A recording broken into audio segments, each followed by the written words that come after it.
Donald Trump's State of the Union address last night was emblematic of the broader state of our union, one that many argue has been damaged during his tenure. Throughout the speech, Trump appeared agitated and prone to outbursts, particularly in response to Democratic members like Ilhan Omar, who openly challenged him from the floor. The combative tone didn't end when the address did. This morning, Trump took to Truth Social in what can only be described as a prolonged meltdown, calling for the deportation of sitting members of Congress, including, puzzlingly, Robert Garcia. The Post suggested an awareness that the speech had not landed well with the public. It's possible that Trump, or John Barron, the pseudonym he famously used when calling into media outlets like C-SPAN, caught the post-speech coverage on CNN and didn't like what he saw. Two clips in particular seemed to capture the broader sentiment that last night's address fell flat and that viewers across the country walked away unimpressed. You did not like this speech at all. Tell me why. I didn't like the speech because he did not talk about what he was doing to make our lives better. As Governor Spanberger said, is the president working to make our lives better? No.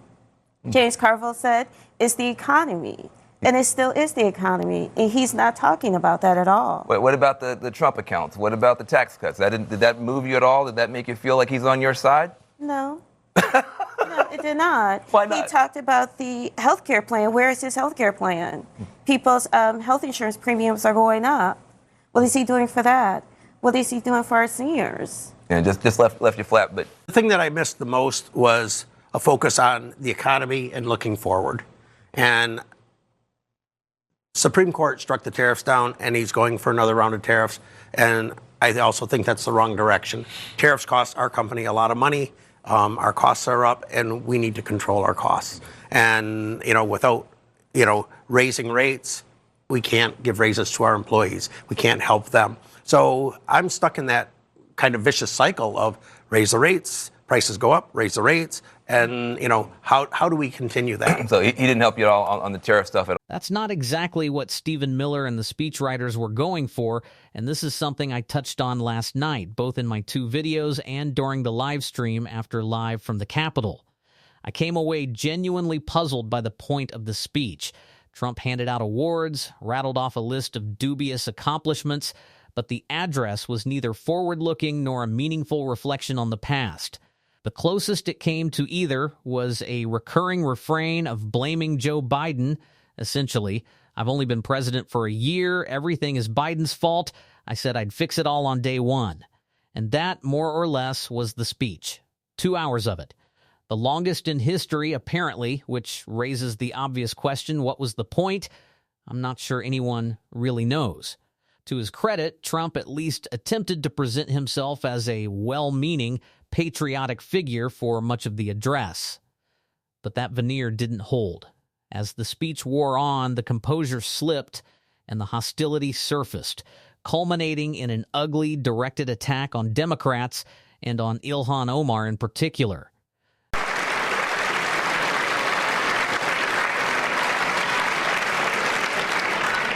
Isn't that a shame? You should be ashamed of yourself not standing up. You should be ashamed of yourself. That is why I'm also asking you to end deadly sanctuary cities that protect the criminals and enact serious penalties for public officials who block the removal of criminal aliens. In many cases, drug lords, murderers all over our country, they're blocking the removal of these people out of our country, and you should be ashamed of yourself. The boos clearly got under Donald Trump's skin. There was apparently a quiet defiance order from Democratic leadership, though it looks like some members followed it and some didn't. Either way, Trump was visibly agitated that Democrats weren't applauding, and it showed.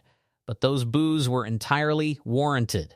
This is a president whose administration has had Americans killed in the streets, and it will only continue unless the Democratic Party moves beyond quiet defiance and actually takes meaningful action.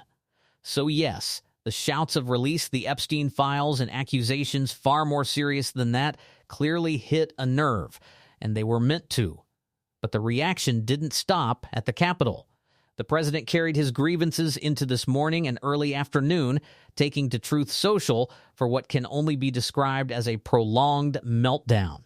Trump wrote, "When you watch low IQ Ilhan Omar and Rashida Tlaib as they screamed uncontrollably last night at the very elegant State of the Union, such an important and quite frankly beautiful event, they had the bulging, bloodshot eyes of crazy people, lunatics, mentally deranged and sick, who, frankly, look like they should be institutionalized. Knowing that they are crooked and corrupt politicians, it's so bad for our country. Quite frankly, we should send them back to where they came from as fast as possible. They can only damage the United States of America." He then turned his attention, seemingly out of nowhere, to Robert Garcia. They should get on a boat with Trump, deranged Robert Garcia, another quite frankly sick and demented person with an extremely low IQ who has absolutely no idea what he is doing or saying, some of which is seriously criminal. When I watched him break down in tears last night, much like a crazy child would do, I realized he may be even sicker than crazy Rosie O'Donnell, who is right now in Ireland trying to figure out how to come back to the beautiful United States. The only difference between Garcia and Rosie is that she is probably somewhat smarter than him, which isn't saying much. The good news is that America is now bigger, better, richer, and stronger than ever before, and it's driving them absolutely crazy. President DJT. So let's recap. Trump is threatening to deport Rashida Tlaib, Ilhan Omar, and Robert Garcia, sitting members of the United States Congress, because his speech didn't go over well last night. That's it. He's seeing the public reaction, he's seeing what voters think, and he doesn't like it. But that's precisely why it mattered. Tlaib and Omar speaking up, shouting back, refusing to sit quietly. If the goal was to provoke a meltdown, they accomplished it decisively. And Omar wasn't done. She went on CNN to explain why calling Trump out was not just justified but necessary, and why she intends to keep doing it. For me to just remind the American people that the president and his administration was responsible for killing 2 American citizens. With hindsight, Congresswoman, do you think you would have been better off boycotting the speech like so many other Democratic lawmakers did, or did you do the right thing by actually showing up there?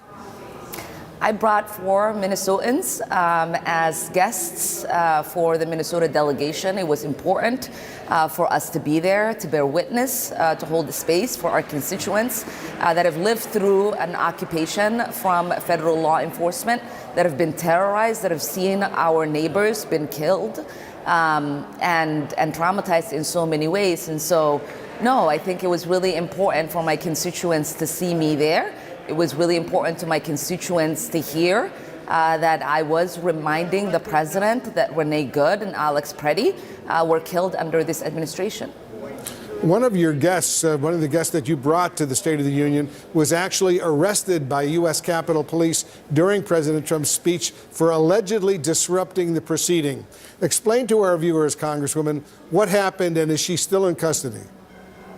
Yeah, you might remember Aliyah Rahman was the disabled woman who was headed to a doctor's appointment when ICE agents broke her window and forcibly dragged her, detained her, and she suffered a concussion, many broken bones, and it was really important for me to have her here. And as she said this morning, you know, at the State of the Union, you can do 2 things. One is to sit, the other is to stand up, and she chose to stand up. We know that she was taken to the hospital after she was detained. Now she is back and safe. I'm glad she's safe. Congressman Al Green was escorted out of the House chamber just minutes into President Trump's State of the Union address for holding a sign reading, "Black people aren't apes." What was your reaction to that? I mean, isn't it just a sad moment for our country when a member of Congress has to remind the President of the United States that Black people aren't apes? I mean, just for a moment, think about that. Al was escorted because he refused to sit down. And I stand with Al. I think it is an important moment in our nation's history that we have to take a stance like that. We have to remind a sitting president that we, black people, are not apes.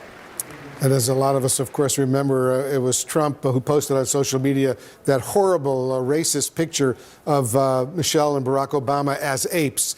And he apologized later, but it was simply an awful decision. He blamed one of his aides. I want to quickly turn, while I have you, Congresswoman, to the Democratic response from Virginia's new governor, Abigail Spanberger. Let's watch a little bit of what she said last night.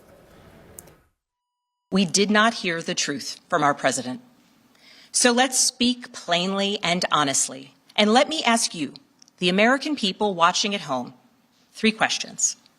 Is the president working to make life more affordable for you and your family? Is the president working to keep Americans safe both at home and abroad? Is the president working for you? What we need are progressives who are genuinely ready to fight, not just rhetorically, but in practice. I've heard a lot from more centrist Democrats lately that we should stop debating centrist versus progressive and just focus on finding fighters. And honestly, that's not wrong. But here's the thing. You cannot truly be a fighter if you're also beholden to wealthy donors. The moment you're protecting their interests, you're no longer fighting for your constituents or for working Americans. You're just maintaining a status quo that keeps the powerful rich and the rest of us exactly where we are. That's not cynicism. That's just the reality of how money shapes politics. So yes, we need fighters, real ones. And I'm glad Ilhan Omar used her voice last night. I'm glad she got under Donald Trump's skin and sent him into a spiral that's still going this morning. That matters. That's what accountability looks like. We'll continue covering all of it here. If you want to support the show, hit that subscribe button and leave a like on the video. If you made it all the way to the end, drop a blue heart in the comments. It means a lot. Keep fighting. Don't let them silence you. And until next time, I'll see you then.